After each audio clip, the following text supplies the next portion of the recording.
നമ്മുടെ ഈ ചാനൽ കാണുന്ന പുതിയ സുഹൃത്തുക്കൾ ഈ ചാനൽ ദയവായി സബ്സ്ക്രൈബ് കൂടി ചെയ്താൽ വളരെ ഉപകാരമായിരിക്കും. നമസ്കാരം. അമേരിക്കയും ഇസ്രയേലും ചേർന്ന് ഇറാന്റെ ആണവ നിലയങ്ങളെയും വ്യവസായ കേന്ദ്രങ്ങളെയും ലക്ഷ്യം വെച്ച് നടത്തുന്ന നീക്കങ്ങൾ ലോകത്തെ തന്നെ ഒരു വലിയ പ്രതിസന്ധിയിലേക്ക് തള്ളിവിടുകയാണ്. ഈ നിർണായക സാഹചര്യത്തിലാണ് ഇറാന്റെ വിദേശകാര്യമന്ത്രി സയ്യിദ് അബ്ബാസ് അരാക്ചി നമ്മുടെ വിദേശകാര്യമന്ത്രി ഡോക്ടർ എസ് ജയശങ്കറിനെ ഫോണിൽ വിളിച്ച് സഹായം അഭ്യർത്ഥിച്ചിരിക്കുന്നത്. എന്താണ് ആ ഫോൺ കോളിൽ സംസാരിച്ചത്? ഇന്ത്യയുടെ നിലപാട് എന്താണ്? നമുക്ക് പരിശോധിക്കാം. ഇന്നലെ രാത്രിയാണ് അതീവ ഗൗരവകരമായ ഈ ചർച്ച നടന്നത്.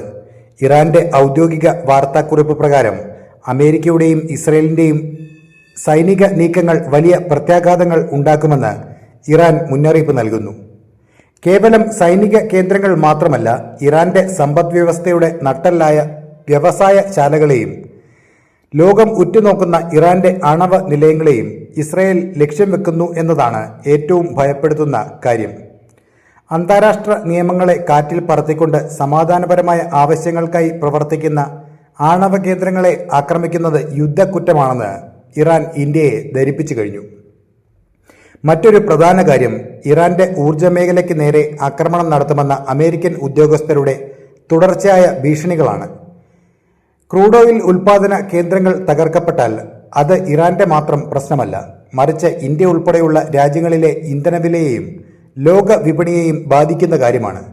ഇക്കാര്യത്തിൽ അന്താരാഷ്ട്ര സമൂഹവും ഐക്യരാഷ്ട്രസഭയും മൗനം പാലിക്കുന്നത് ശരിയല്ലെന്നും നിയമലംഘനങ്ങൾ സാധാരണവൽക്കരിക്കപ്പെടുകയാണെന്നും ഇറാൻ വിദേശകാര്യമന്ത്രി ഡോക്ടർ എസ് ജയശങ്കറിനോട് പറഞ്ഞു.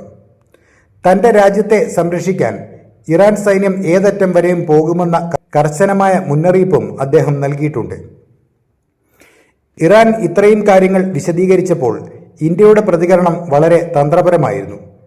മേഖലയിൽ സമാധാനം വേണമെന്നാണ് ഇന്ത്യയുടെ ആഗ്രഹം.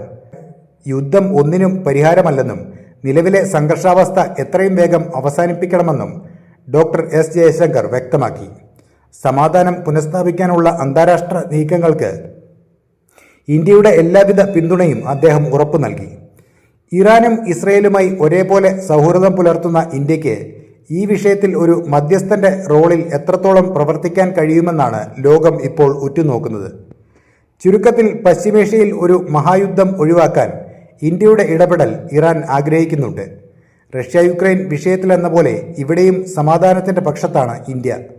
എന്നാൽ ഇസ്രയേലിന്റെയും അമേരിക്കയുടെയും അടുത്ത നീക്കം എന്തായിരിക്കും എന്നത് പ്രവചനാതീതമാണ്. ഈ വിഷയത്തെക്കുറിച്ചുള്ള നിങ്ങളുടെ അഭിപ്രായങ്ങൾ താഴെ കമന്റ് ചെയ്യുക.